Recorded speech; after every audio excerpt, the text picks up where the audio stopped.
Nikmatilah segala proses, nikmatilah segala ketidakpastian. Sadarilah bahwa kesulitan dan tantangan ada untuk membentukmu menjadi seorang yang lebih baik. Jangan berhenti berjuang, jangan berhenti bersyukur, dan jangan berhenti percaya, karena semua akan indah pada waktunya. Assalamualaikum warahmatullahi wabarakatuh. Waalaikumsalam. Waalaikumsalam warahmatullahi wabarakatuh. Waalaikumsalam warahmatullahi wabarakatuh. Alhamdulillahirrabbilalamin. Wabihi nasta'in wa ala umurid dunia waddin wa ala alihi wa sahbihi ajma'in amma ba'du. Yang terhormat Bapak Nyoman Aribowo SPT, yang kami hormati Kanda Muhammad Taufik Hidayat, yang kami hormati Ketua Umum HMI Komisariat Peternakan Korkom Brawijaya Kanda Sairul Anwar, serta teman-teman dan peserta webinar pada malam hari ini yang sangat saya banggakan.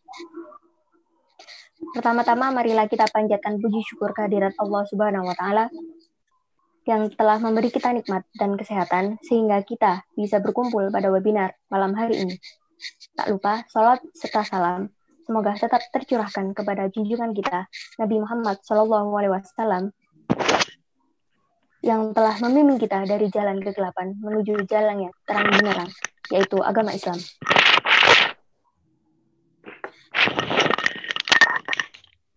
Selanjutnya, saya akan membacakan susunan acara pada malam hari ini. Acara yang pertama yaitu pembukaan yang kita langsungkan. Yang kedua yaitu sambutan Ketua Umum HMI Komisariat Peternakan Korkom Brawijaya. Dan acara selanjutnya yaitu penyampaian materi oleh Kanda Taufik Hidayat maksud saya. Dan kemudian dilanjutkan oleh penyampaian materi kedua oleh Bapak Nyoman Aribowo SPT. Dan dilanjutkan dengan sesi tanya jawab, kemudian sesi foto dan penutupan. Oke. Sebelum kita mulai pembuka pada acara malam hari ini, marilah kita baca Bismillahirrahmanirrahim. Bismillahirrahmanirrahim. Acara yang pertama yaitu ada sambutan dari Ketua Umum HMI Komisariat Peternakan Korkom Brawijaya kepada Kanda Sairul Anwar. Waktu dan tempat saya persilahkan.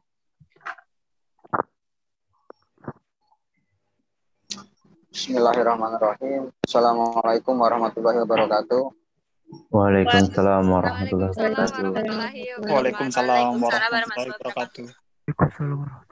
Alhamdulillah, syukurillah, wala halala quwata illa billah. Rabbi sholli sadri wa yassir li amri wahlul 'uqdatam min lisani yafqahu qawli. Amma ba'du. Yang pertama saya ucapkan terima kasih kepada Kakanda Nyoman Aribowo dan juga Kakanda Taufik yang bersedia untuk sharing dengan teman-teman di Komisariat Peternakan Brawijaya. Tujuannya dari kegiatan ini sendiri diharapkannya kita dari teman-teman mahasiswa bisa belajar usaha mulai dari sejak dini. Istilahnya ya, kita ingin tahu kelak harapannya ada juga pengusaha-pengusaha muda dari Komisariat Peternakan seperti itu. Mungkin cukup diharapkannya teman-teman diambil manfaatnya apa yang bisa rasanya dilakukan ataupun konsep-konsep bagus. Apabila ada yang masih dibingungkan terkait mau memulai usaha ataupun apa bisa ditanyakan nanti. Harapannya dari kami kelak akan istilahnya lahir pengusaha-pengusaha muda dari kader himpunan mahasiswa Islam Komisariat Peternakan Korkom Brawijaya. Mungkin cukup itu dari saya. Apabila ada kurang lebihnya mohon maaf. Assalamualaikum warahmatullahi wabarakatuh. Waalaikumsalam.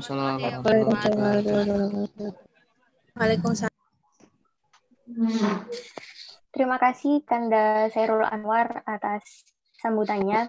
Sebelum kita mulai ke agenda yang kedua, kita akan membacakan dulu CV dari Kanda Taufik Hidayat selaku pemateri pada malam hari ini.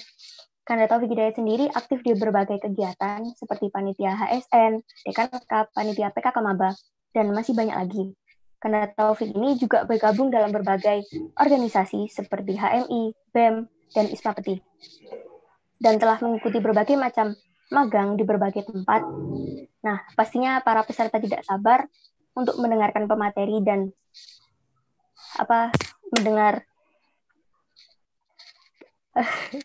mendengarkan pemateri yang sangat luar biasa pada malam hari ini. Sebelumnya saya ingin mengingatkan kembali kepada peserta yang tidak berkepentingan untuk mengunmute suara agar tidak ada suara-suara yang mengganggu. Untuk Kanda Taufik, waktu dan tempat dipersilahkan. Bismillahirrahmanirrahim. Assalamualaikum warahmatullahi wabarakatuh. Waalaikumsalam warahmatullahi wabarakatuh. Terima kasih atas waktunya moderator. Selamat malam Kanda Nyoman. Beliau juga alumni dari HMI Komserve Peternakan, alumni dari Brawijaya juga. Beliau juga sudah memiliki banyak usaha tentunya yang sudah malang melintang di dunia usaha. Beliau juga seorang motivator. Suatu kehormatan bisa menjadi pemateri bersandingan dengan beliau pada malam hari ini, yang mana di malam hari ini saya mungkin tidak terlalu banyak memberikan materi, lebih kepada sharing-sharing bersama teman-teman untuk segala sesuatu terkait wirausaha yang sudah pernah saya lakukan, yang istilahnya yang barulah, bukan orang lama.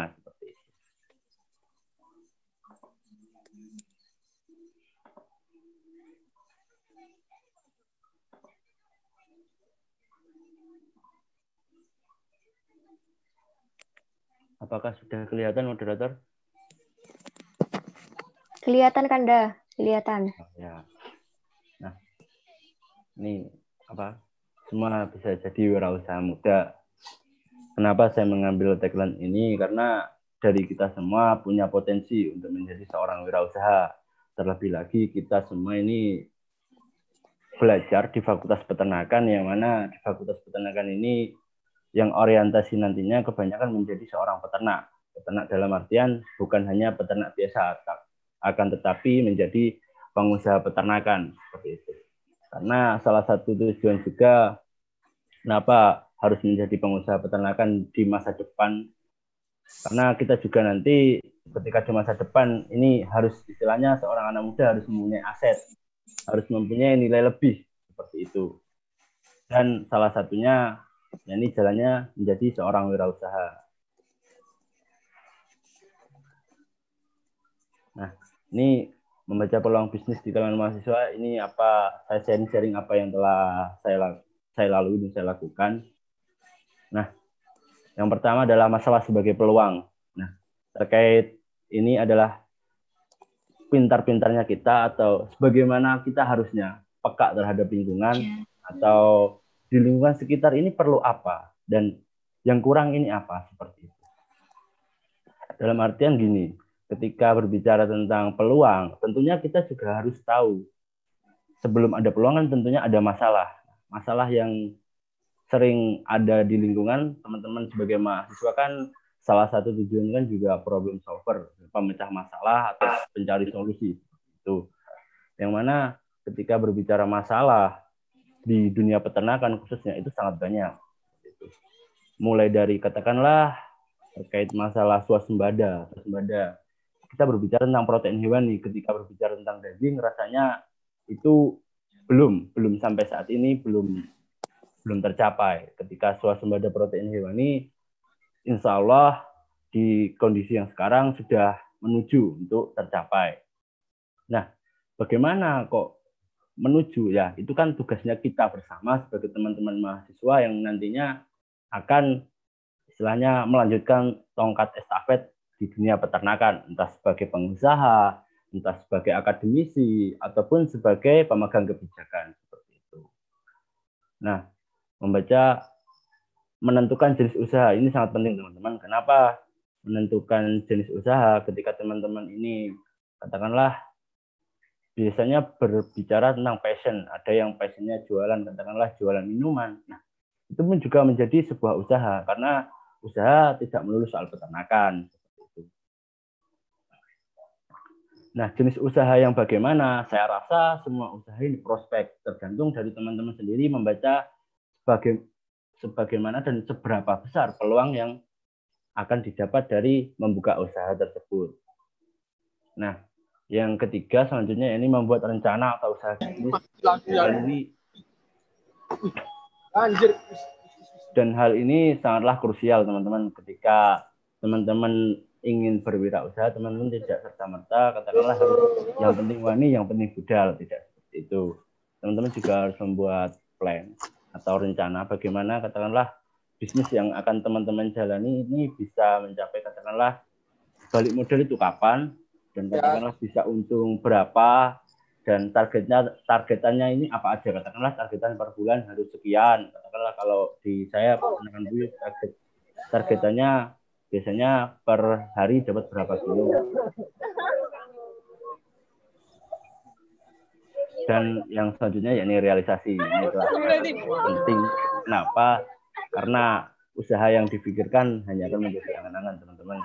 Bahwasanya seorang wirausaha ketika sudah punya plan, sudah punya konsepan yang matang, tentunya finalisasinya adalah terjun. Dalam rangka apa? Terjun ya ini namanya berwirausaha, kita tidak bisa hanya sebatas dari omongan satu ke omongan yang lain. Seperti itu. Nah, sebelum teman-teman berwirausaha kan ada beberapa hal terkait SWOT, tentunya dari teman-teman yang berorganisasi pastinya paham akan hal ini, terkait kekuatan, strength atau kekuatan yang mana teman-teman ini punya value di bidang mana, dan kelebihan teman-teman ini di apa. Seperti itu. Katakanlah teman-teman ini ahli di bidang katakanlah membuat pakan, ya teman-teman bisa nantinya menjadi pengusaha peternakan di bidang pakan. Terus terkait weakness juga katakanlah kelemahan.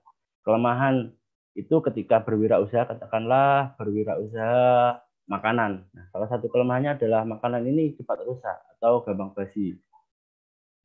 Nah, hal-hal seperti ini juga harus kita istilahnya kita pahami betul-betul bahwasanya setiap usaha itu pasti ada risikonya.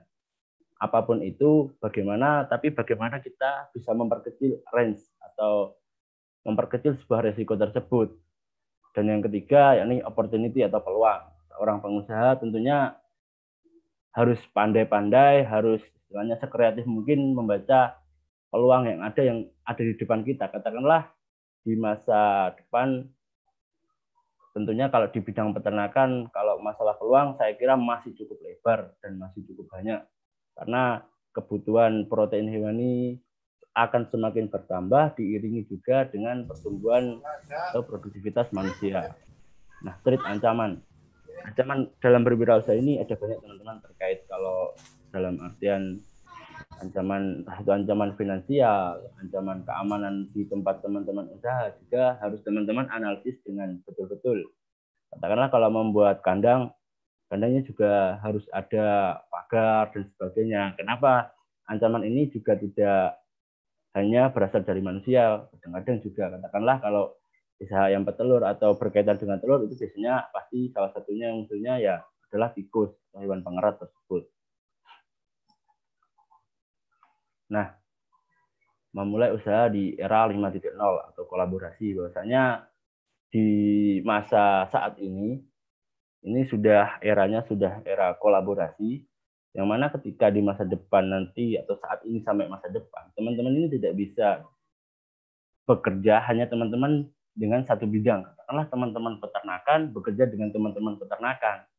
Ketika di masa depan sudah menggunakan teknologi dan sebagainya, teman-teman peternakan pun harus istilahnya bekerja sama juga dengan teman-teman katakanlah di bidang teknik dan sebagainya, di bidang kesehatan hewan dan sebagainya. Seperti itu.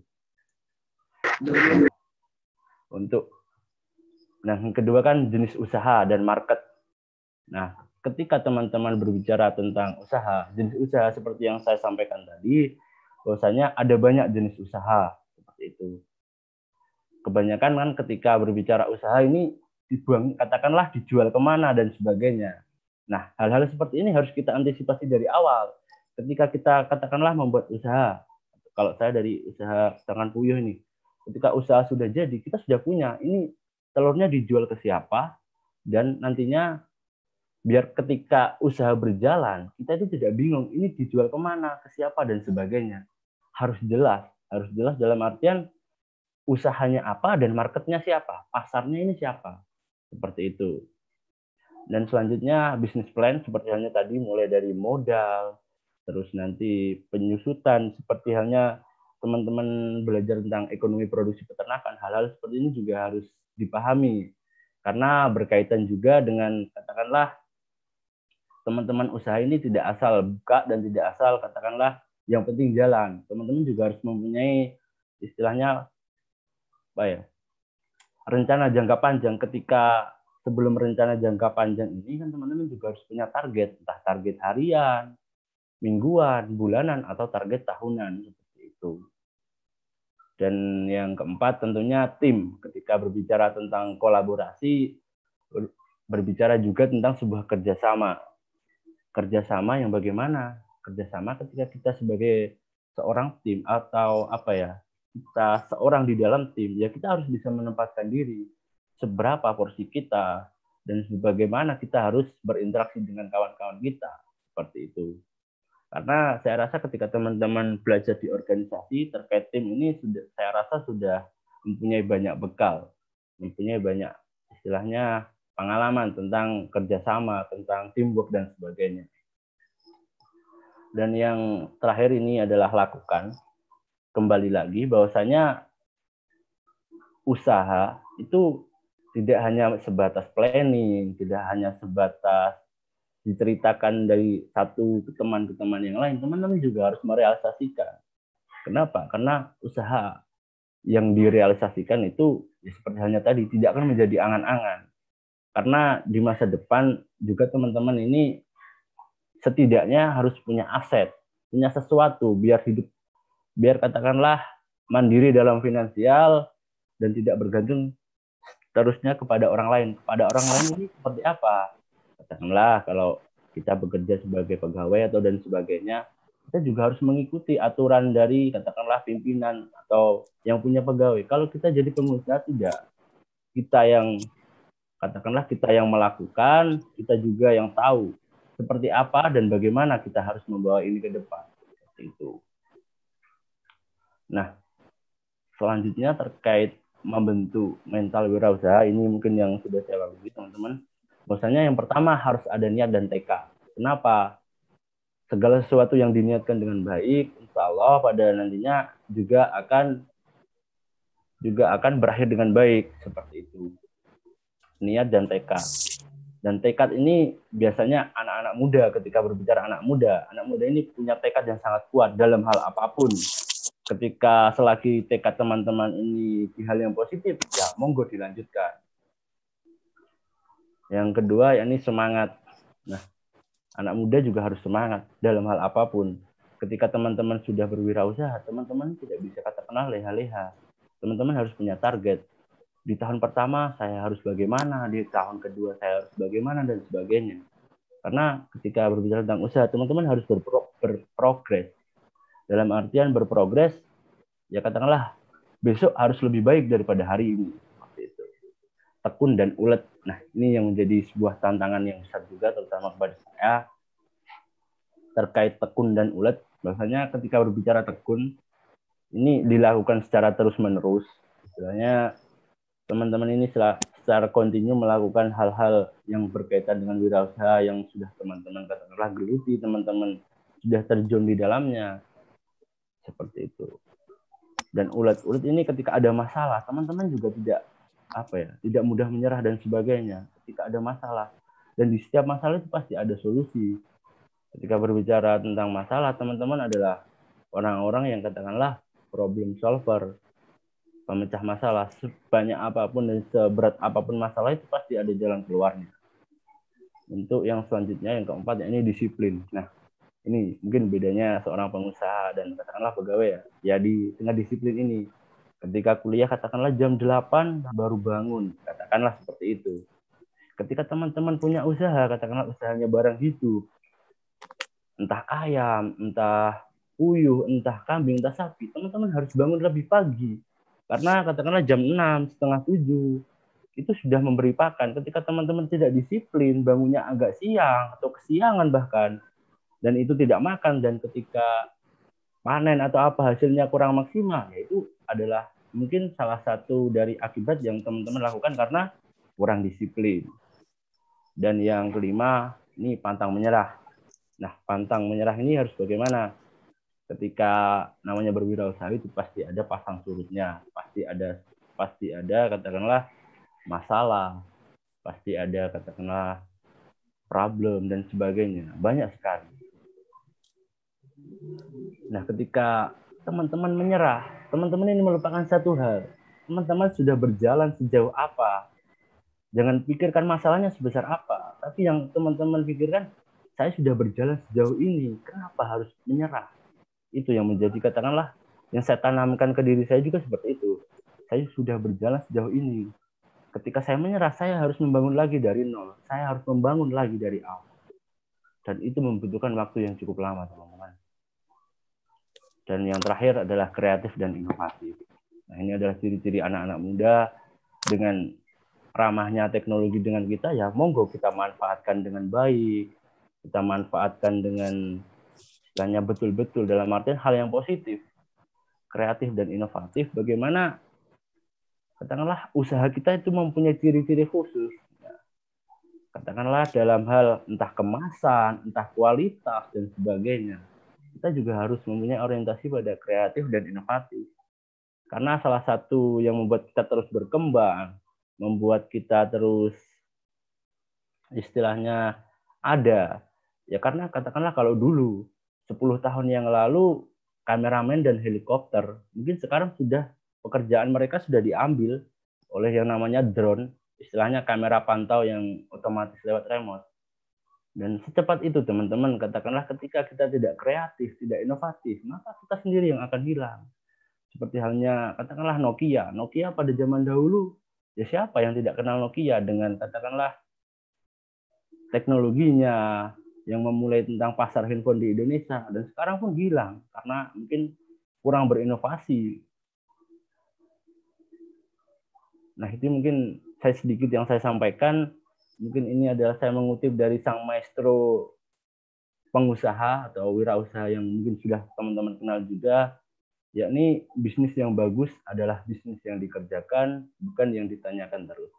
Dari Bob Sadino, mungkin dari itu, dari saya, terima kasih. Mungkin sedikit yang bisa saya sampaikan. Saya kembalikan lagi ke moderator.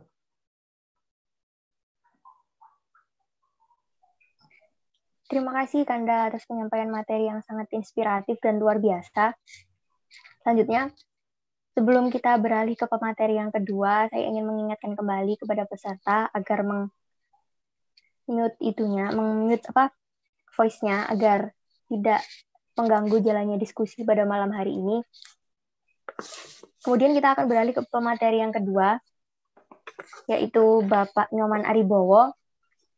Beliau merupakan owner dari Best Cow Farm, Direktur Gold Dream Indonesia, dan manajer koperasi sapi perah Galur Murni.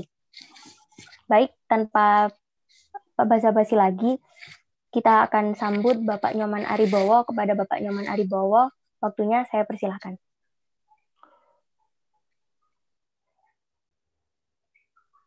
Pak Nyoman, tes. Bisa terdengar suara saya, Pak? Mikrofonnya moderator. Ya. Oh. Coba saya mau ganti handphone dulu ya. Ini kok kayaknya kameranya masalah. Oh iya, baik Pak. Ya, ditunggu sebentar. Ya Pak. Ya, sebentar aja. Ganti handphone. Baik, sembari menunggu Pak Nyoman Aribowo berganti alat, saya akan mengingatkan kembali kepada peserta harap untuk tadi mematikan mic-nya kalau tidak berkepentingan, dan kepada peserta agar mendengarkan seluruh pemaparan pemateri, dan kemudian nanti pada akhir acara akan ada sesi tanya jawab. Saya harapkan kepada peserta yang ada pertanyaan yang ingin disampaikan kepada pemateri, silahkan pada nanti ya. sembari menunggu Pak Nyoman.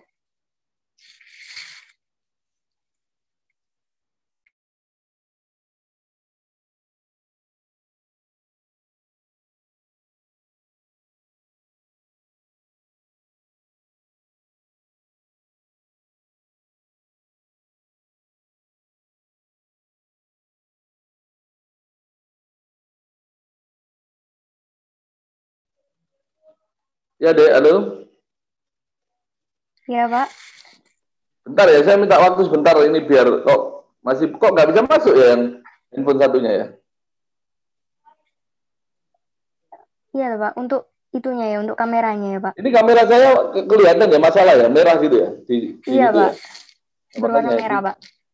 Oh, sudah. Bentar. Iya, Pak. Kami tunggu, Pak.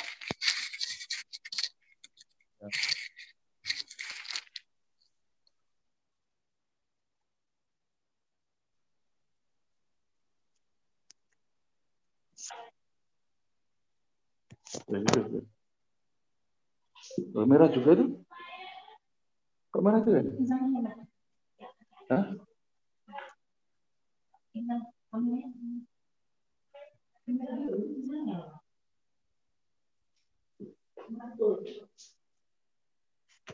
Kok merah juga ya?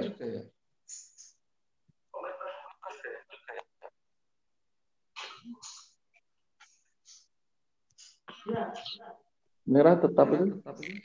Oh, coba. Iya, Pak. Silakan, Pak. Bentar. Enggak, ini handphone satunya kok juga merah ya?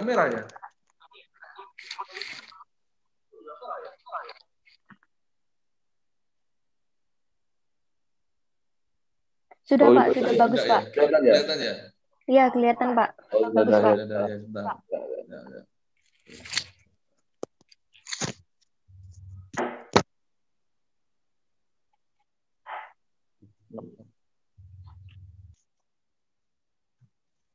Kelihatan deh? Iya, Pak. Kelihatan, Pak. Oke. Ya baik, bismillahirrahmanirrahim. Assalamualaikum warahmatullahi wabarakatuh. Waalaikumsalam warahmatullahi wabarakatuh.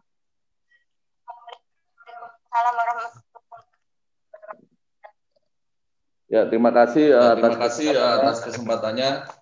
Bentar, saya lihat dulu. Iya, mohon di-mute, Pak, yang satunya, Pak.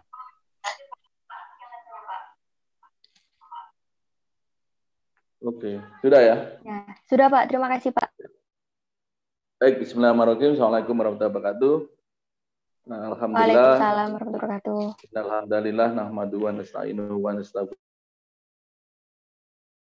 Wa min sayyiati a'malina, may yahdihillahu fala mudilla lahu wa may yudlil fala hadiya lahu. Asyhadu an la ilaha illallah wa asyhadu anna Muhammadan abduhu wa rasuluh. La nabiyya ba'dah, la haula wa la quwwata illa billahil aliyyil azim. Terima kasih adik-adikku sekalian dari Komisariat Peternakan Brawijaya Malang. Alhamdulillah saya diberi kesempatan ya untuk sharing, dan posisi saya sekarang di Jember, dan tadi ditanya kesibukan, jadi saya memang tahun ini baru kita diberi kepercayaan di DPRD Kabupaten Jember.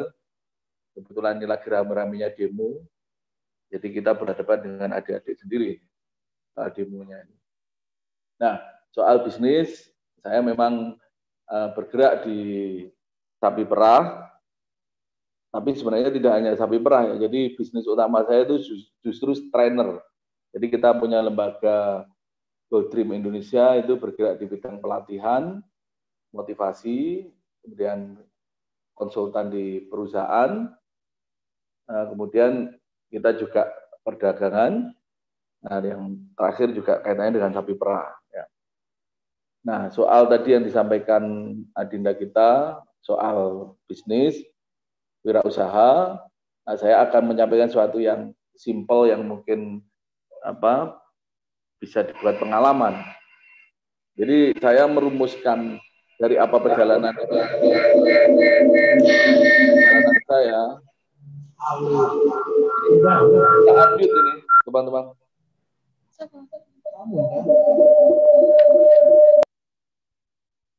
Ya, sudah ya. Oke. Nah, jadi dari apa yang saya alami, perjalanan saya, ternyata saya akhirnya menemukan bahwa bisnis itu, wirausaha itu kuncinya, saya merumuskan itu 3M namanya, ya 3M. Jadi M yang pertama, bagaimana kita harus punya mimpi. M yang kedua, untuk meraih mimpi itu kita harus punya mental yang kuat. Dan yang M3, untuk membentuk mental yang kuat, kita harus punya pola pikir ya, yang positif.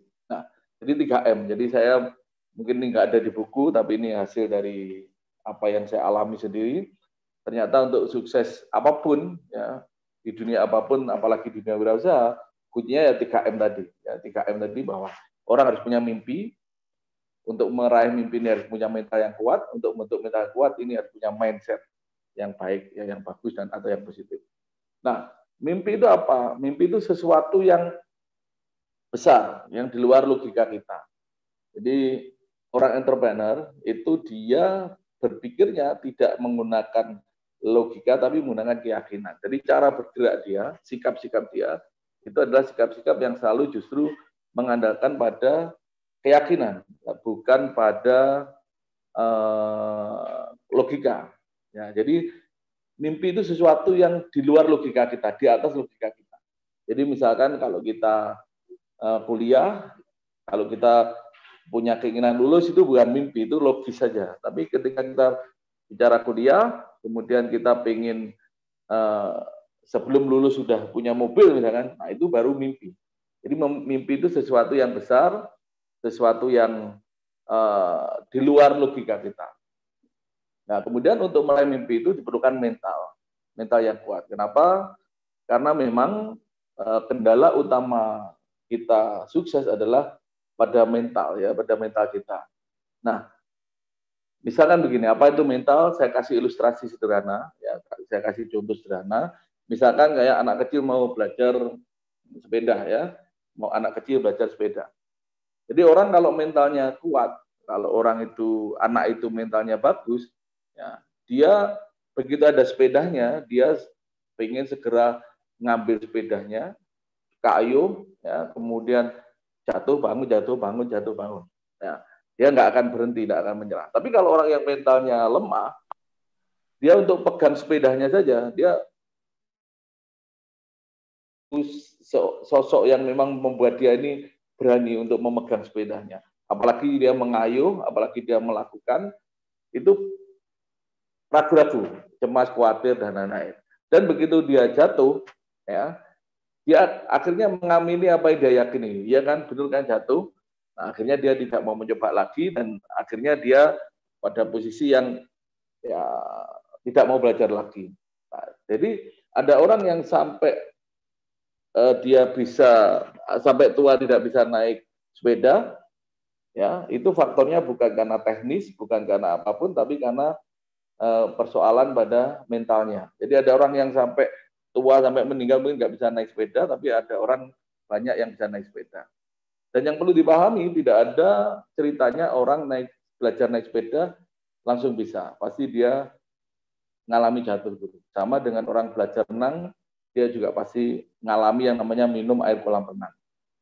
Nah, jadi persoalan ini persoalan yang wajar, yang memang harus dialami, bahwa gagal itu pasti dialami oleh semua orang. Tapi gagal itu adalah proses belajar, proses untuk kita menuju ke bisa. Ya. Nah, makanya tadi yang kedua mental, pola pikirnya harus positif.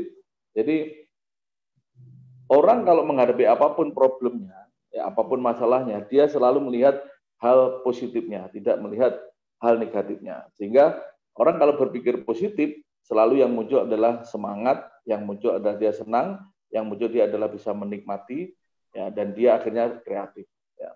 Jadi 3 syarat ini yang dibutuhkan orang itu untuk bisa, dia harus punya mimpi, sesuatu yang besar, ya. Dia harus punya mental yang kuat, ya, karena memang faktor utama bukan teknis, ya, tapi faktor utama orang berhasil berwirausaha adalah faktor mental. Ya, dia bagaimana dia ragu, cemas, khawatir, nggak yakin, nggak pede, ya, mudah menyerah. Nah, ini problem utama orang berwirausaha. Nah, sehingga dibentuklah pola pikir sehingga rasa-rasa yang muncul dalam mental itu akan hilang atau tidak ada.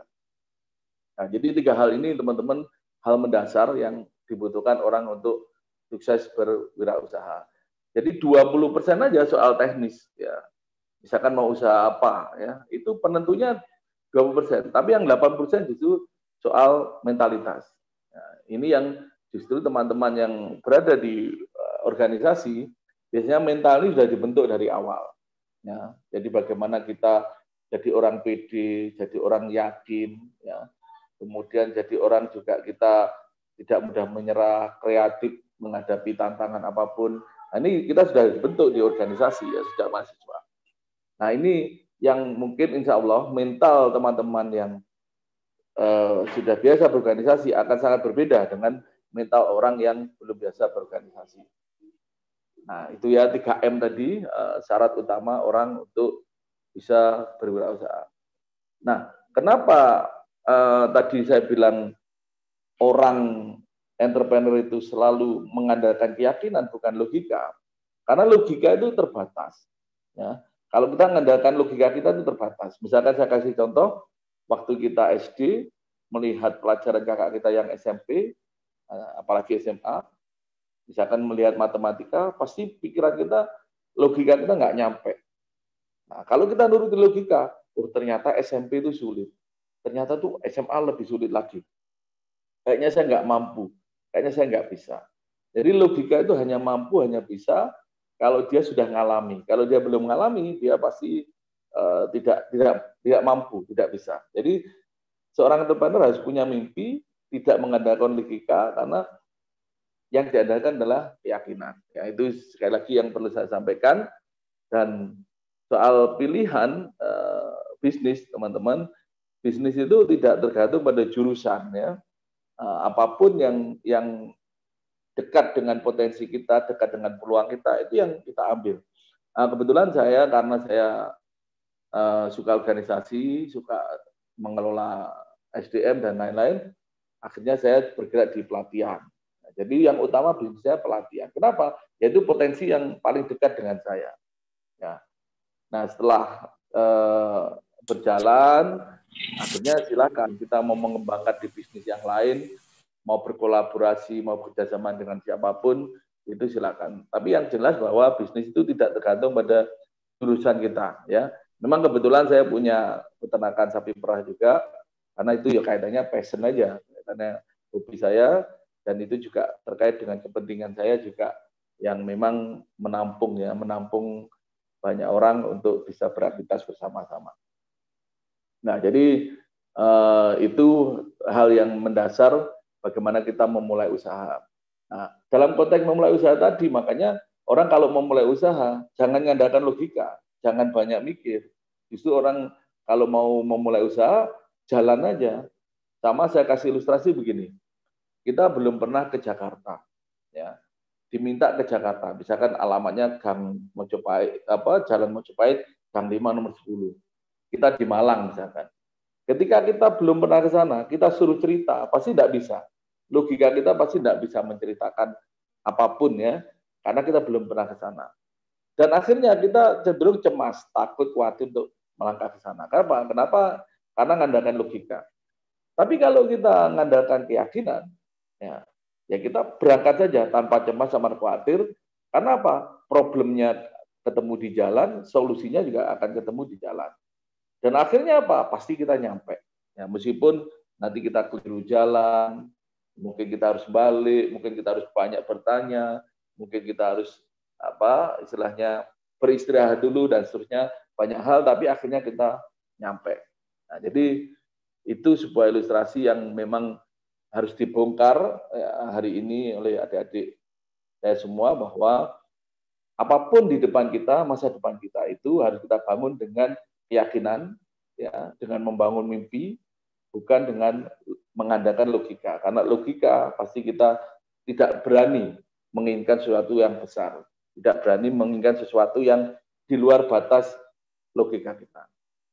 Nah, mungkin itu dulu basicnya saya perlu lontarkan dulu, dan untuk biar nyambung dan biar enak, kita lanjutkan dengan diskusi, karena nanti kalau saya cerita terlalu melebar, terlalu banyak, mungkin tidak sesuai dengan daya tangkap atau keinginan teman-teman di komisariat. Jadi silakan saya lontarkan sedikit tadi materi pengalaman saya yang dengan rumus 3M tadi. Silakan mungkin mau tanya apa saja, mau tanya lebih luas, lebih dalam, silakan kita lebih banyak diskusi aja. Mungkin itu dari saya, silakan moderator untuk bisa dilanjutkan dengan diskusi. Terima kasih Pak Nyoman atas pemaparan materi yang sangat luar biasa. Selanjutnya saya ingin bertanya kepada Pak Nyoman terkait dengan usaha-usaha Bapak seperti owner Besko Farm, Direktur Gold Game Indonesia, dan manajer koperasi sapi perah Galur Murni. Bisa diceritakan sedikit Pak mengenai usaha-usaha tersebut Pak? Ya, jadi saya kalau pengalaman kerja, saya tahun 2000 kan bekerja di perusahaan pengalengan daging Kornet itu. Saya kerja di situ 2,5 tahun. Kemudian saya pindah menjadi tenaga marketing di Wonokoyo, itu pakan dan DOC selama 1 tahun. Kemudian saya bisnis, saya sempat usaha 1 tahun, yaitu pengiriman sapi ke Jakarta, tapi ada masalah sehingga saya bangkrut, ya habis tahun 2003 itu. Akhirnya saya cari kerja lagi. Saya nyantol lah, saya di Jember, bekerja di perusahaan sapi perah. Nah, 4 tahun saya bekerja, mulai dari bawah sampai jadi manajer, mulai sapi jumlah 40 sampai 150, mulai susu awalnya 300 sampai jadi 1.500.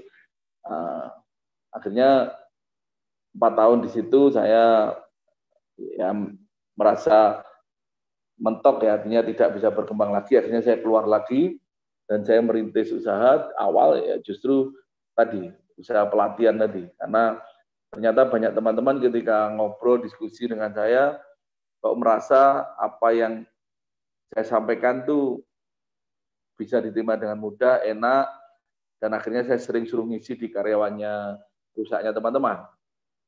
Nah, akhirnya saya berkembang menjadi usaha training, ya, pelatihan, lembaga training. Nah, di tengah-tengah itu banyak teman-teman di Jember yang menginginkan saya untuk menghimpun peternak-peternak sapi perah itu menjadi wadah koperasi. Akhirnya tahun 2010 ya saya bantu teman-teman petani peternak itu. Akhirnya kita bisa ngirim ke awalnya dulu mana itu Indolacto, kemudian ke Sekar Tanjung, terus ke Nestle. Nah, sampai sekarang untuk koperasi dan sapi perahnya ada, yang punya koperasi dan punya saya sendiri ada, masih jalan, tapi sudah nggak ngirim ke Nestle, kita lebih ke penjualan lokal dengan merek Besko tadi itu. Nah, kemudian untuk trainingnya, pelatihannya juga jalan, tapi tidak maksimal karena saya aktif di DPRD. Ya, sampai hari ini bisnis jalan karena justru itu yang bisa menjadi bagian penopang kita selain kita di politik, ya, di DPRD. Nah, mungkin itu, Dek. Silakan moderator, apalagi yang kurang? Iya Pak, mendengar cerita Bapak tadi banyak sekali track record dan pengalaman yang telah Bapak lalui hingga sampai pada titik ini ya Pak. Nah. Ya, untuk mungkin teman-teman yang di daerah Jember dan sekitarnya bisa mengunjungi Besko Farm-nya Bapak Nyoman. Ya. Agar mengetahui gitu ya Pak. Bisa, silakan. Kita terbuka, jadi mungkin banyak orang yang heran karena di tempat saya itu terbuka untuk umum, mau magang, mau mungkin sampai berhari-hari atau berminggu-minggu mau belajar sampai bisa, jadi kita persilahkan, termasuk dari Brawijaya juga beberapa juga ada yang sempat magang, ada juga yang dosen yang juga beberapa ke sini, ya termasuk Pak Dekan juga pernah ke tempat saya. Silakan, kita bebas kok. Ya Pak, terima kasih Pak. Ya. Saya ingin bertanya lagi mengenai itu Pak, mengenai koperasi sapi perah Galur Murni. Itu maksudnya bagaimana Pak? Ya, jadi dulu terkait. awalnya kan kita mengikut banyak peternak ya. Menghimpun banyak peternak yang akhirnya terhimpun dalam bentuk koperasi untuk masuk ke Nestle. Nah, dan sampai sekarang koperasi itu masih ada, cuma kita pertimbangan margin keuntungan kalau kita kirim ke Nestle, keuntungannya minim ya. Akhirnya kita bertekad untuk melakukan penjualan dengan merek sendiri di lokal. Hari ini alhamdulillah sudah terjadi itu, kita menguasai pasar di Jember. Itu deh. Begitu ya Pak. Jadi sapi perah galur murni ini untuk menjawab pertanyaan tadi mengenai Nestle yang kurang mendapat profit yang lebih ya Pak. Ya. Saya tawarkan kepada peserta, apabila ingin bertanya kepada pemateri 1 dan pemateri 2, silahkan untuk melambaikan tangan atau raise hand pada kolom komentar yang tersedia pada Zoom meeting pada malam hari ini. Silakan. Untuk 1 kali sesinya, saya buka untuk 2 penanya, kemudian nanti akan dilanjutkan apabila waktunya masih.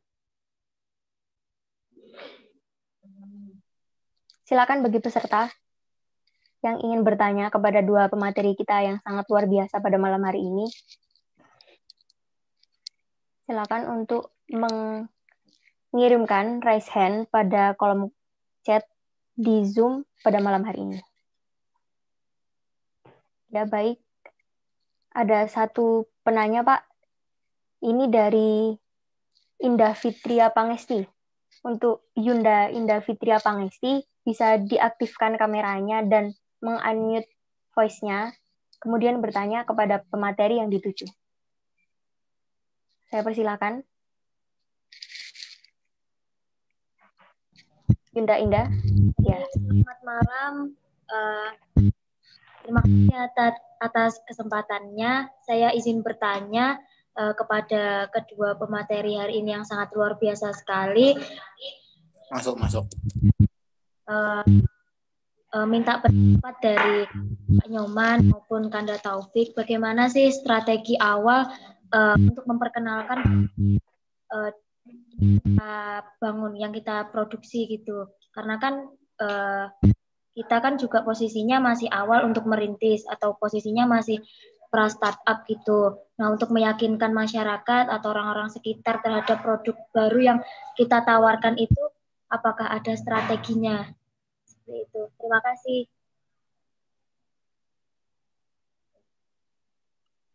Ya, silakan kepada Yunda Indah, silakan untuk mute. Ya, sudah. Kepada pemateri, saya persilakan kepada Bapak Nyoman Aribowo terlebih dahulu, kemudian disusul oleh jawaban dari Kanda Taufik. Ya, jadi ya, jadi kalau misalkan kita punya produk awal, bagaimana mengenalkan. Nah, kalau produk itu ya kita awali dari kita harus punya brand ya, punya merek.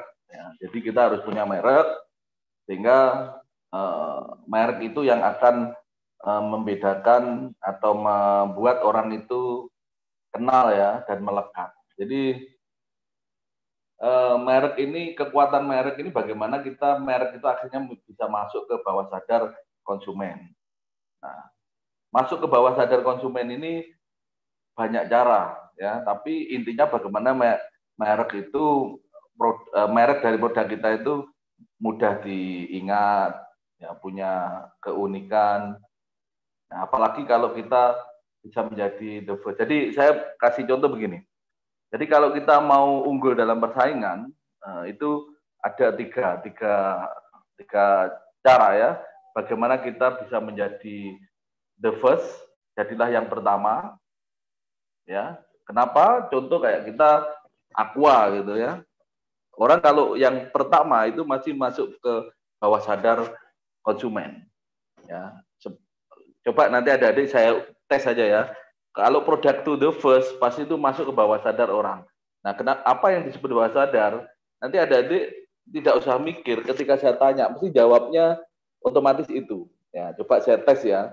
Ya, kalau produk the first itu hebatnya itu, jadi masuk ke bawah sadar seseorang. Ini misalkan Kalau saya sebut air mineral kemasan, jawabnya Aqua, Pak. pasti semua jawab Aqua ya. Kalau pasta gigi, pasti Pepsodent, jawab Pak. Pepsodent, ya kan? Kalau motor, pasti jawab Honda. Coba langsung aja nanti Iya, Pak. kita jawab ya. Kemudian kalau sabun cuci, pasti Rinso, ya. Obat nyamuk, pasti Baygon. Pompa air, pasti Sanyo, ya, dan seterusnya. Nah, artinya apa? Tanpa mikir itu keluar dalam dari diri kita. Karena apa? Itu sudah masuk ke bawah sadar kita. Makanya kalau kita punya produk itu the first, produk itu yang pertama, itu akan masuk ke bawah sadar seseorang, ya, atau konsumen. Sehingga banyak keanehan hari ini orang itu menyebutkan membeli produk, ada yang disebutkan juga merek. Misalkan, Bu beli Aqua yang mereknya Club ya. Bu, beli Rinso yang mereknya SUV, kan gitu. Di sini naik apa? Naik Honda, padahal yang dinaiki Yamaha, kan gitu. Nah, artinya banyak keanehan. Sanyonya mati, padahal mereknya Subizu, misalkan. Nah, kenapa dia menyebut itu? Karena produk itu the first, pertama. Jadi, kalau kita kreatif, ya, kita bisa menciptakan produk yang pertama, pasti insya Allah itu akan masuk pada benak konsumen. Jadi, untuk unggul bersaing ya jadilah yang pertama, the first. Atau yang kedua, jadilah yang the best, yang terbaik. Ya, memang ini tidak mudah ya. Kalau kita the best ya pasti jadi pilihan. Cuma ada cara yang ketiga untuk kita unggul persaingan. Ya, kalau kita sulit the first, sulit the best, kita jadi yang ketiga. Ketiga ini yang cara goblok-goblokan, cara bodoh-bodohan. Yaitu kita menjadi apa? Yang different, yang berbeda. Jadi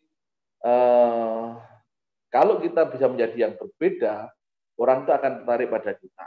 Ya, misalkan apa itu bisa dari nama merek, misalkan mie setan, rawon setan. Nah itu kan dari namanya sudah different, sudah membuat orang ingat, ya, sudah membuat orang penasaran. Ya, bisa juga dari lokasinya, kafe kolong, karena dia kafenya di bawah jembatan. Di Jember itu terkenal kafe kolong, karena dia di kolong jembatan. Nah, sesuatu yang different, yang berbeda ini pasti dicari orang, ya, dicari oleh orang.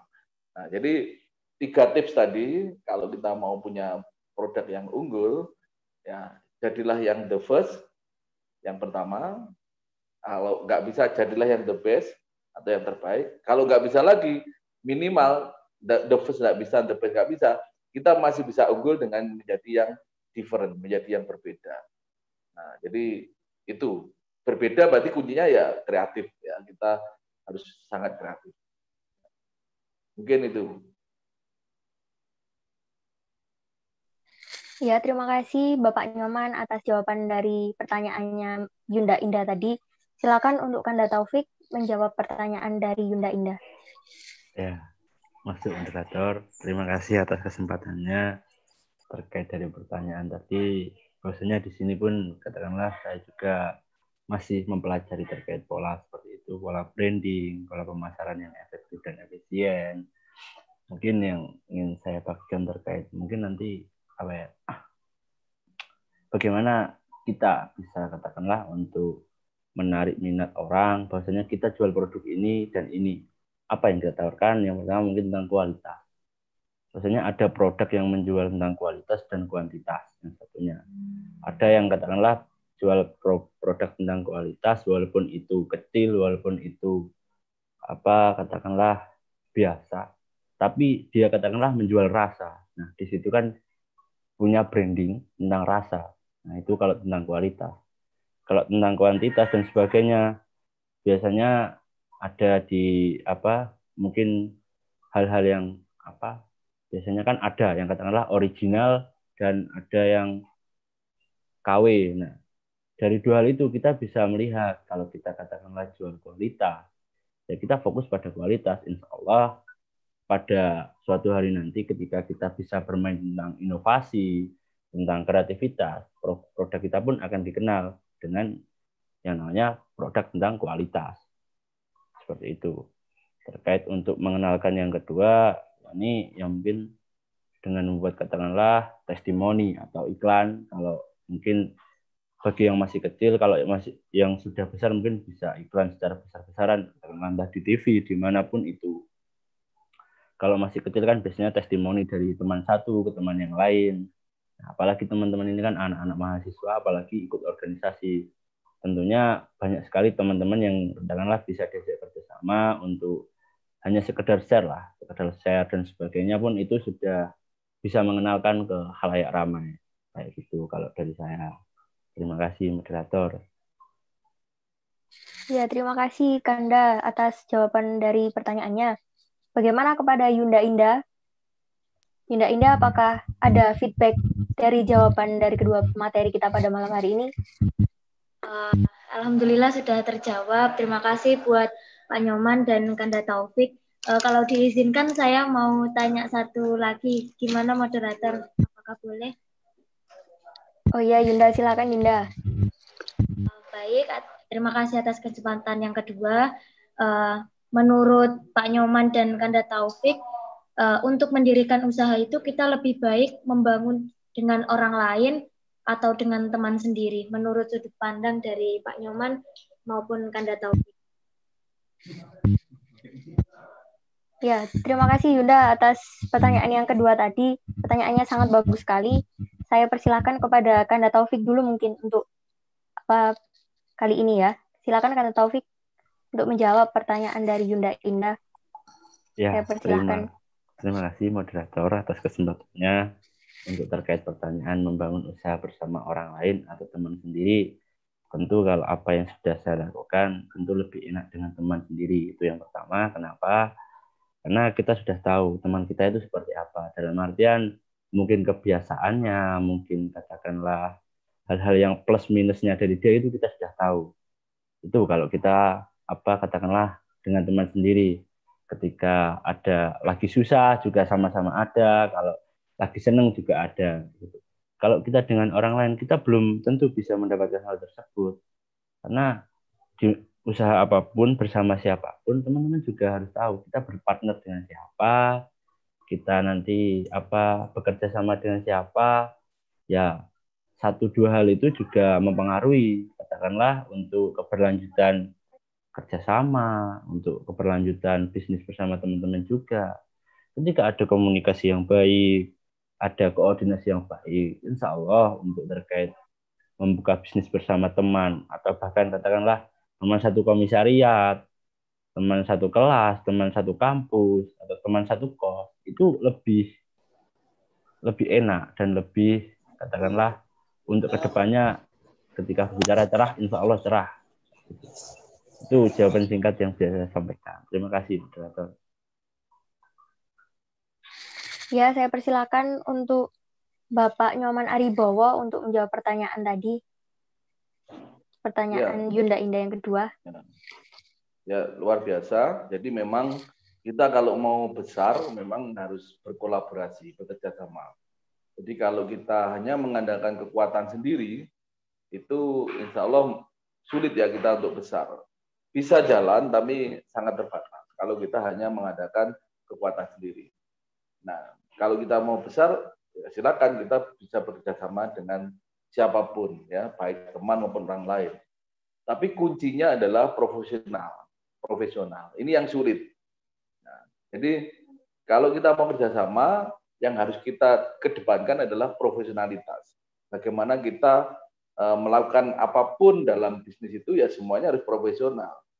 Soal apapun ya itu harus dikelola secara profesional. Mulai manajemennya, mulai keuangan, ya, mulai pemasaran, sampai ke pembagian hasil, sampai ke pembagian tugas dan lain-lain itu harus dikelola dalam bingkai profesionalisme. Nah, memang saya agak sedikit berbeda. Justru kalau kita dengan teman sendiri itu banyak permisifnya, banyak sungkannya atau banyak istilahnya. Kita ya agak sulit profesional, gampangkan. Ya sama dengan kalau kita bisnis kita kelola sendiri, punya kita sendiri, kita kelola sendiri, itu biasanya gampangkan. Uang itu diambil, dipakai untuk yang lain. Ada hal yang mendesak atau ada pengen sesuatu ya diambil saja karena tidak ada pihak lain. Tapi kalau kita ada kerjasama dengan pihak lain, itu kan kita nggak bisa ngambil uang seenaknya, nggak bisa memutuskan seenaknya. Selalu harus diikuti dengan diskusi, analisis, dan lain-lain. Jadi justru bekerja sama itu lebih bagus, dan ya sebenarnya sama teman atau sama orang lain juga tidak ada masalah, yang penting profesional. Justru biasanya kalau dengan orang lain ini yang biasanya akan lebih profesional karena kerangkanya ya kerangka bisnis. Kalau dengan teman ini macam-macam, nanti permisifnya banyak. Ayo kita anu aja ya. Kita gunakan untuk ini dulu dan seterusnya. Nah, jadi dua-duanya boleh, dua-duanya tidak ada masalah, asal profesional. Ya. Mungkin itu. Ya, jawaban dari Kanda Taufik dan Pak Nyoman tadi sangat bervariasi. Ada yang pro dan kontra dengan bekerja sama dengan teman ataupun dengan orang lain. Intinya adalah ada hal positif dan ada hal negatif yang kita dapatkan. Bagaimana dengan Yunda Indah? Apakah ada feedback untuk jawabannya? Baik, terima kasih. Saya sudah tercerahkan karena sekarang itu saya juga sedang merintis gitu Pak Kanda, dan itu saya sedang di posisi sungkan gitu mau menyuruh teman sendiri, padahal kita kan juga situ posisinya juga jelas bisnisnya sebagai marketing, terus finansialnya siapa, CEO-nya siapa, tapi untuk mengingatkan itu masih canggung gitu karena kita itu teman gitu, udah teman lama. Mungkin dari Pak Nyoman punya saran untuk saya harus bersikap seperti apa gitu, apakah saya memang harus ya seprofesional itu untuk ya kalau memang teman saya itu salah atau kurang betul, itu saya harus menegur atau bagaimana seperti itu. Gimana? Silakan Pak Nyoman untuk menjawab feedbacknya. Ya, jadi sebenarnya kita ini sudah lama dilatih di organisasi ya. Pada saat kita menduduki apapun di posisi organisasi itu, sebenarnya di situ profesionalisme kita sudah dilatih. Ya, misalkan ini kita punya teman dekat. Ya, ketika teman ini jadi ketua, ya, dalam konteks berorganisasi, ya kita hormat, kita ikuti posisi dia sebagai ketua. Ya. Meskipun nanti ketika dalam konteks yang lain, tidak di dalam konteks organisasi, ya kita mungkin ya biasalah, mungkin perangkulan, mungkin olok-olok, mungkin ngata-ngatain atau bercanda yang berlebihan, tidak ada masalah. Tapi pada dalam konteks menjalankan organisasi, ya kita harus profesional, kita harus hormat, kita harus posisikan dia pada posisinya. Nah, teman-teman saya yakin adik-adik ini kita sudah dilatih, tapi mungkin dalam implementasinya mungkin belum tahu atau belum sadar. Nah, hari ini saya sampaikan bahwa sebenarnya kita di organisasi sudah dilatih itu. Ya, kita dekat dengan semuanya, tapi ketika kita bicara perjalanan organisasi, ya kita profesional. Sama dengan bisnis, ya. Jadi kita teman dekat. Ya. Tapi ketika kita bicara bisnis, ya kita harus profesional. Makanya kenapa suasana-suasana formal, misalkan kalau di organisasi rapat, itu kan formal, resmi. Tidak bisa itu untuk bercanda sebagai teman, tapi kita di situ akan berdiskusi sebagai posisinya masing-masing. Sama di bisnis, tadi adik tadi sampaikan bahwa posisi sudah ada marketing, sudah ada keuangan, sudah ada apa ya. Nah, oke, di luar mungkin kita, di luar konteks bisnis kita teman, tapi dalam konteks organisasi bisnis kita, pada saat rapat atau menjalankan, ya kita harus dudukkan itu secara profesional sesuai dengan fungsi tugasnya masing-masing.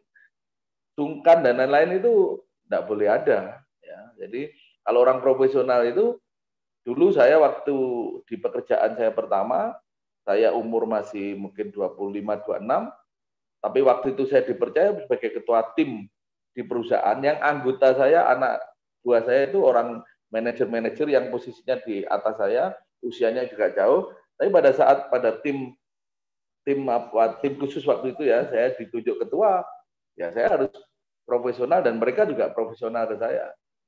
Nah, jadi saya pikir adik-adik hanya tinggal ngeterapkan aja lah apa yang sudah dialami di organisasi, itu di organisasi bisnisnya.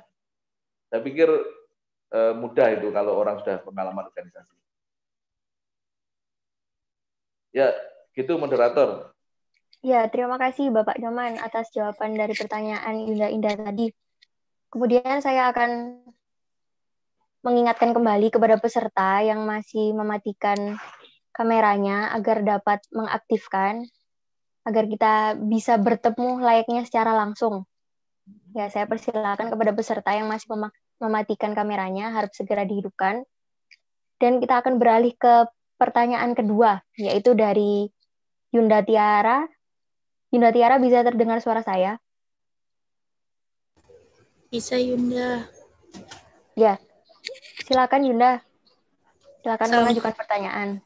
Assalamualaikum warahmatullahi wabarakatuh. Waalaikumsalam warahmatullahi wabarakatuh. Waalaikumsalam warahmatullahi wabarakatuh. Bertanya Kanda, yang pertama itu gimana cara menumbuhkan jiwa wirausaha di saat kita sekarang menjadi mahasiswa, dan yang kedua itu hal apa yang pertama kali dilakukan untuk membuat usaha, modal berupa uang atau niat atau tekad Kanda. Terima kasih.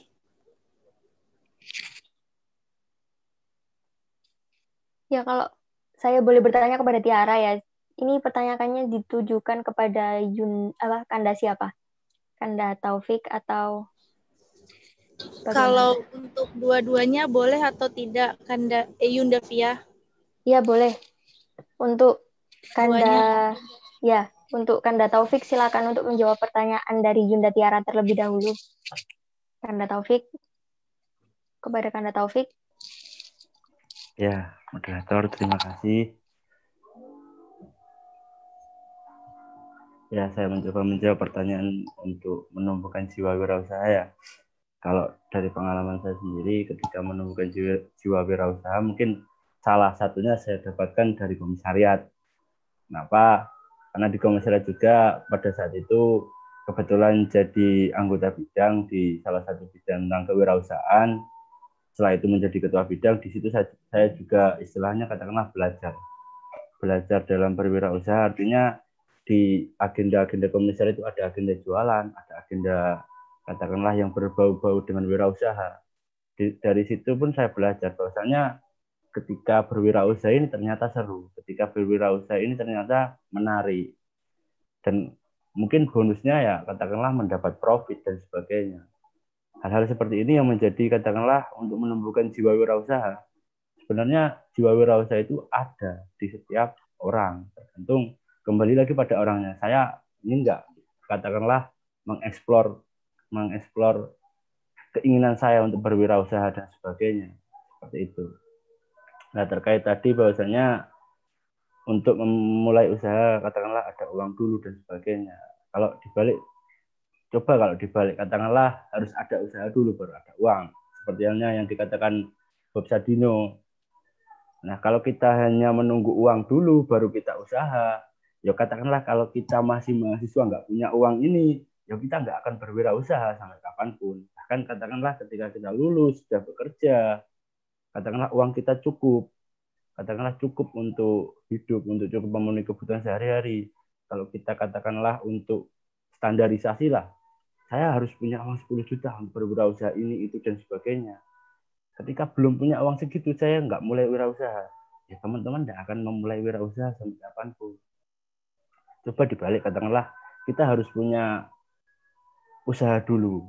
Dalam artian usaha itu juga harus ada modalnya. Tapi katakanlah nggak sepenuhnya modalnya harus del sekian enggak. Modalnya di bawah itu tidak apa. Katakanlah yang penting teman-teman berjalan dulu, seiring berjalannya waktu, teman-teman juga harus memikirkan kurangnya saya ambilkan dari mana, kurangnya saya tutup dengan apa, dan sebagainya. Mungkin jawaban singkat saya seperti itu. Terima kasih.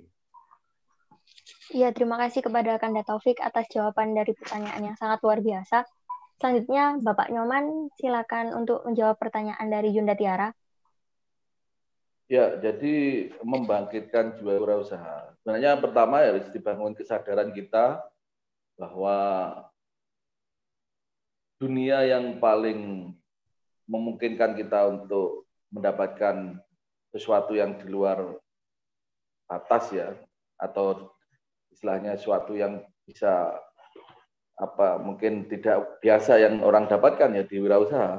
Kalau kita di pekerjaan atau kita menjadi karyawan, memang ya apa yang kita dapatkan sangat terbatas. Mungkin apapun posisinya, meskipun jadi manajer, ya paling yang didapatkan ya segitulah kan begitu. Tapi kalau berwirausaha, nilai yang kita dapatkan itu jauh lebih besar dan bisa tidak terbatas. Yang membatasi ya diri kita sendiri. Nah, termasuk bagaimana kita bisa segera bermanfaat untuk orang tua kita, ya untuk keluarga kita. Itu ya, saya pernah bekerja di perusahaan selama mulai tahun 2000 sampai 2008, 8 tahun. Ya, ternyata meskipun jadi manajer pun saya belum bisa berbuat banyak untuk keluarga saya. Ya, untuk bantu orang tua, ya, keluarga yang lain, nggak bisa. Tapi begitu kita berwirausaha, ya apa yang kita dapatkan ya jauh lebih besar dari yang kita dapatkan pada saat dulu. Nah, artinya bahwa impian itu yang harus kita bangun biar semangat itu selalu muncul. Bahwa impiannya apa?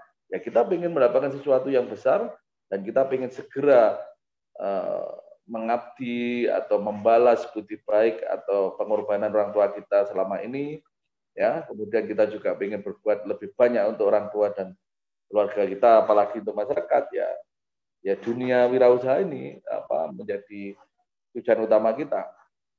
Nah, kalau kita punya impian yang seperti itu, pasti semangat itu akan muncul. Nah, ternyata bisnis itu atau wirausaha itu adalah keterampilan. Kunci dari keterampilan itu adalah latihan. Jadi bukan pengetahuan, bukan hanya teori, bukan hanya ilmu, tapi latihan. Ya. Jadi orang soal bicara keterampilan memimpin, itu berarti harus latihan. Keterampilan bisnis berarti harus latihan. Ya. Keterampilan berjualan berarti harus latihan. Jadi kuncinya latihan deh. Yang Anda harus lakukan hari ini, bukan nanti nunggu lulus, ya. Anda harus latihan. Apalagi kalau di dunia kampus, ya. Saya termasuk orang yang dulu ya sudah mempraktekkan. Kampus itu kan tempatnya uang. Maksudnya kos-kosan. Bayangin, anak kos itu tiap bulan nerima uang dari orang tuanya.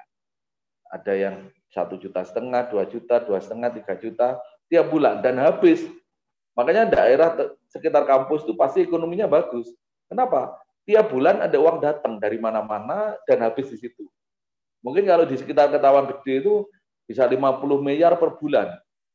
Ya, yang masuk ke daerah Ketawang Gede dan sekitarnya dan habis tiap bulan. Nah, kita hanya menjadi penonton saja atau justru kita menjadi korban yang mengeluarkan uang. Kenapa kita nggak jadi pelaku atau pemain yang mendapatkan uang? Dan itu yang saya lakukan waktu saya kuliah. Sederhana, bisnis yang paling sederhana adalah trading, jualan. Ya, saya dulu berpikir bahwa apa ya makanan yang kita nggak perlu ribet, tapi orang tiap hari makan. Dan itu saya praktekkan. Saya ke pasar, saya lihat pisang itu satu sisir zaman itu ya tahun 94, pisang itu satu sisir harganya 800 sampai 1000, isinya 18 sampai 20, kalau dijual 100-an. Nah, saya cari kos-kosan teman-teman yang cewek itu saya taruh pisang itu satu sisir, saya kasih kotak kue itu, kasih lubang RP 100. Kalau isinya 20, kan berarti 2.000 kalau habis. Padahal kita ngambilnya 1.000. Untung 100%. Ya, kulaannya 1.000, dapat uangnya 2.000. Nah, itu saya praktekkan, saya punya misalnya 10 kos-kosan, sudah untuk makan, untuk kebutuhan selama kuliah, kita sudah tidak bingung. Ya. Nanti ketika berkembang, kita ada lagi tambah kerupuk. Jadi kita minta tolong teman di kos-kosan itu turun naruh di depan TV sama kotaknya di sebelah itu. Ya, jadi banyak hal lah kalau kita mau melakukan itu banyak. Apalagi di kampus itu saat yang tepat kita itu praktek, kita itu action, kita itu latihan untuk berbisnis. Yaitu dengan cara apa? Ya paling sederhana jualan. Banyak karena itu pasar yang sangat terbuka dan uang itu ada. Jika kita mau berkreasi, mau mengambil peluang itu apa enggak. Mungkin itu dan itu dari pengalaman saya pribadi. Saya kuliah dari jualan pisang dulu. Itu mungkin. Ya, terima kasih Bapak Nyoman. kepada Yunda Tiara, apakah ada feedback dari pemaparan jawabannya tadi? Tidak ada Yunda. Terima kasih Pak Yoman dan terima kasih Kanda Taufik telah memberikan jawaban yang sangat luar biasa. Ya, karena waktunya juga masih ada, saya tawarkan kembali kepada peserta webinar pada malam hari ini, apakah ada yang ingin bertanya kepada pemateri kita pada malam hari ini? Silahkan untuk menggunakan fitur raise hand pada Zoom meeting ini.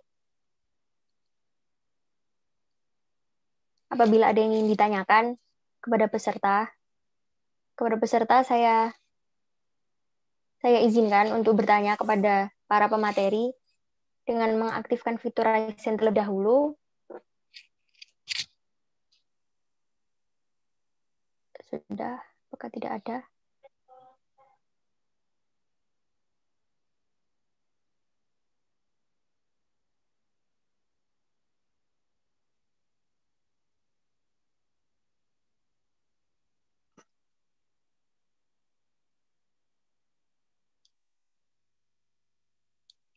Silakan bagi peserta yang ingin bertanya kepada pemateri kita pada malam hari ini, silakan menggunakan fitur raise hand pada Zoom meeting ini.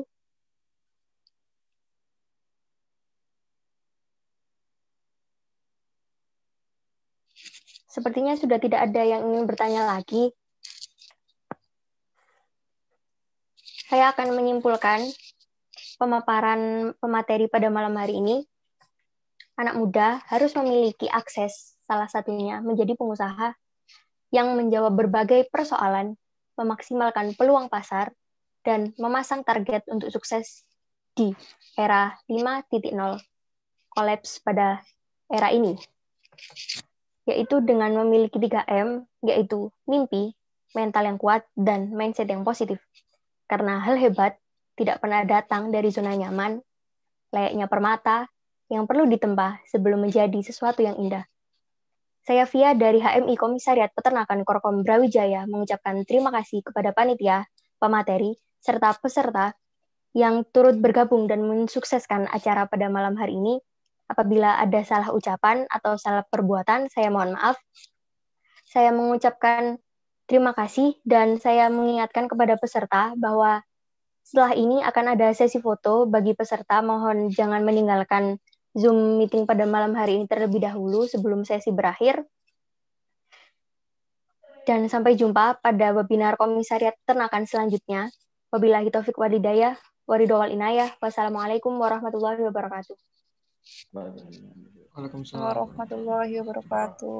Waalaikumsalam warahmatullahi wabarakatuh. Untuk yang bertugas dalam sesi foto, silakan.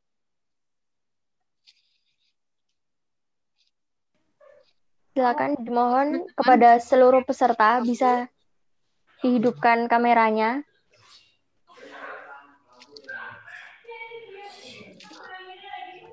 Silakan kepada seluruh peserta, saya ingatkan kembali untuk mengaktifkan kameranya.